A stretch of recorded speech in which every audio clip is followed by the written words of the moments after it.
খেলা এবং রাজনীতি একসাথে হয়ে যাচ্ছে, সেটা কিন্তু ক্রিকেটের জন্য অনেক বড় একটা ক্ষতি হয়ে যাচ্ছে আমাদের।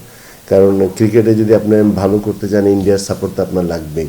একটা জিনিস আমাদেরকে মনে রাখতে হবে, মানে আজকে বাংলাদেশ ক্রিকেট যেখানে আসছে, এখানে কিন্তু আমাদের এশিয়ার মধ্যে যে তিনটা ওয়ার্ল্ড চ্যাম্পিয়ন দল আছে, শ্রীলঙ্কা, পাকিস্তান, ইন্ডিয়া, ওদের কিন্তু অবদান অনেক বেশি। এখনকার জেনারেশন, এখনকার লোকরা হয়তো জানে না, যখন আমরা খেলেছিলাম, যখন আমরা কোয়ালিফাই করিনি, আমরা এই লেভেলে টপ লেভেলে যখন খেলছিলাম না, তখন কিন্তু সবাই আমাদের অনেক হেল্প করেছে। ওদের দেশে নিয়ে প্রচুর টুর্নামেন্ট খেলার সুযোগ করে দিয়েছে, ফার্স্ট ক্লাস ক্রিকেটে খেলার সুযোগ দিয়েছে। ওটাতে খেলে কিন্তু আমরা ইমপ্রুভ করেছি, এবং টেস্টেও কিন্তু আপনার ইন্ডিয়ার, পাকিস্তান, ওদের সাপোর্ট ছিল, শ্রীলঙ্কা। সো একটা কেন জানি খেলা এবং রাজনীতি একসাথে হয়ে যাচ্ছে, সেটা কিন্তু ক্রিকেটের জন্য অনেক বড় একটা ক্ষতি হয়ে যাচ্ছে আমাদের। কারণ ক্রিকেটে যদি আপনি ভালো করতে চান, ইন্ডিয়ার সাপোর্ট তো আপনার লাগবেই, ফাইন্যান্সিয়ালি বলেন আর আমাদের ক্রিকেটটার স্ট্যান্ডার্ডটাও বলেন। সো এটা আমার মনে হয় যে বিসিবি যে সিদ্ধান্ত নিয়েছে, অনেক ভালো একটা সিদ্ধান্ত নিয়েছে, প্লেয়ারদের ফরে যাচ্ছে প্লেয়ারদের, বাট পরের সিদ্ধান্তগুলো যদি আরেকটু চিন্তা ভাবনা করে নিত, তাহলে হয়তো বা ভালো হতো।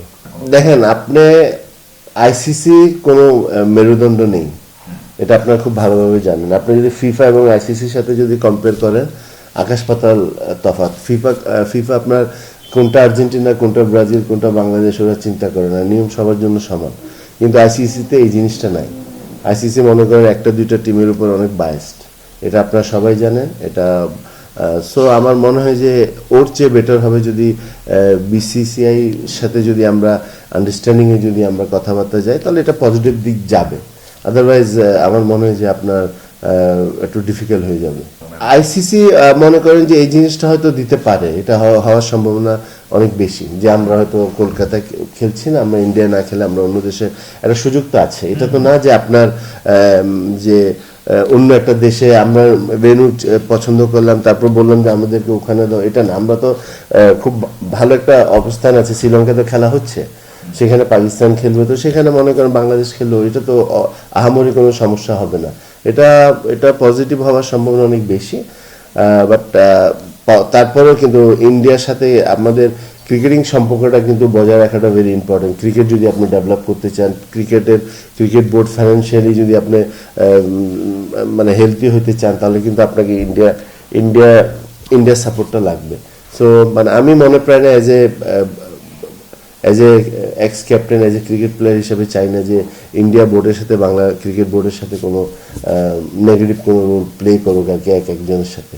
এটা আপনার খুব বড় অন্যায় করেছে। কারণ চিটাংয়ে আপনার হবে না বিপিএল, যেখানে বিপিএল শুরু হওয়ার আগে বলেছিল 4টা ভেন্যু হবে, সেখানে আপনি 3টাতেও করতে পারছেন না, যেখানে আপনার সব কিছু রেডি ছিল।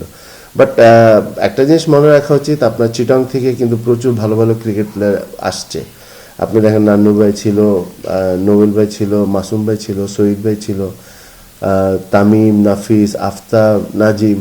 সো সব ভালো ভালো প্লেয়ার আসছে। তো ওখানে যদি আপনি ক্রিকেট না খেলান, ওখানকার বাচ্চাদের যদি ক্রিকেট প্রতি উৎসাহ না দেন, তাহলে তো আপনি ভালো, এমনি তো ক্রিকেট কিন্তু একটু মানে আগের মতো পারফর্ম করতে পারছে না।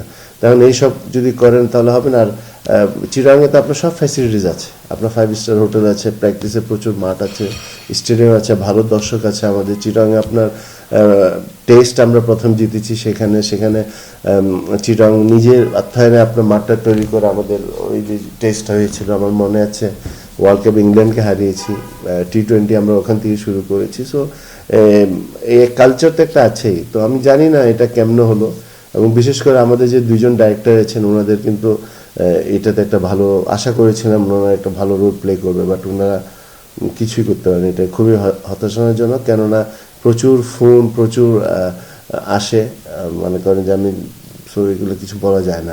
উপরের থেকে যে জিনিসটা হলো যে আপনার এই ডিসিশনটা আসলে বাংলাদেশ এখন বিপিএল তো আমাদের one of the best tournament, এটা তো আপনার শেয়ার করতে পারবেন না। তো এই অপরচুনিটিটা কিন্তু আপনার চিটাং কেন পারবেন না? ঢাকার পরেই তো চিটাং। এবং ক্রিকেটিংয়ে যদি দেখেন আপনি, চিটাংয়ের অবদান অনেক বেশি। তো আপনি তো এটা একটা জাস্ট কি বলবো আমি, এটা মানে জিনিসটা খুবই মানে খারাপ হয়েছে। এটা কিন্তু ক্রিকেট বোর্ডের জন্য ভালো হয়নি, চিটাংয়ের জন্য ভালো হয়নি।